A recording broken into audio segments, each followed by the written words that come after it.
В Ингушетии к 25-й годовщине образования региона впервые пройдут состязания по скайранингу. Вопросы организации и проведения глава региона обсудил с вице-премьером Урусханом Евлоевым, руководителем Минспорта Даудом Алхазуровым, представителями Федерации альпинизма России и Ингушетии в Магасе. Как было отмечено, массовое восхождение на Столовую гору высотой 3000 метров пройдет в июне текущего года. Участники первого бега на высоте будут преодолевать дистанцию 12,5 километров. В соревнованиях примут участие сотни именитых спортсменов из различных российских регионов, учащиеся общеобразовательных учреждений, студенты, ветераны спорта, словом, все желающие, независимо от возраста. Я как представитель комитета спортивного альпинизма Федерации альпинизма России, мы зашли на Столовую гору, это неправильно Столовая гора, там святилище, святое место Ингушетии, и мы поднялись, там, кажется, от дороги перепад 2000 метров.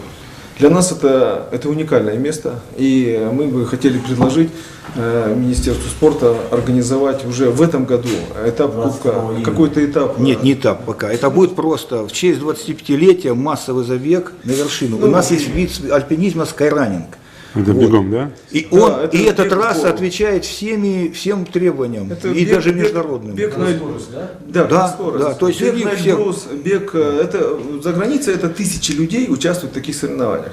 И в принципе здесь получается у нас очень удобно. Здесь у нас и скальный класс, и технический класс, если мы еще проведем скайранинг, да. И здесь перепад удовлетворяет полностью, расстояние удовлетворяет полностью. Просто просим вас поддержать. Масса людей будет идти, если они как-то, может, сразу не будут участвовать. Мы их пригласим, естественно, быстро, не медленно, но мы пригласим ведущих спортсменов, которые на Эльбрус забегают за 3 часа. Запишите у себя и проработайте же в этом году, в честь 25-летия республики.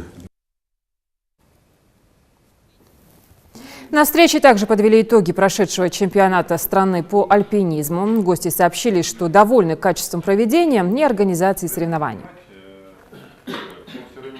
Что было сделано республика, конечно, оценено полностью всеми участниками, и, в общем-то, пресса очень такая хорошая. Конечно, давно такого отношения не было. Была создана инфраструктура. Конечно, знаете, можно сейчас в чем угодно найти огрехи, и можно долго говорить, что было, что не было. Я скажу о недостатках, но если в целом говорить, в зимних условиях, в тех условиях, которые были, ту инфраструктуру, которую сделали, конечно, она очень хорошо помогла спортсменам. Конечно, они могли бы спать и в палатках, сами готовить себе еду, но если кто обратил внимание, как люди шли и что они шли, то есть команды шли, это были суперальпинисты, которые шли стены, вы видели, ночевали, и были не всегда хорошие условия, были плохие условия, и когда у них есть тыл, когда они могут спуститься в тепле, поспать, покушать, приготовленная еда бесхитростная, но очень вкусная, хорошая, качественная. Это очень много значит. Это предопределило общий фон успеха соревнований.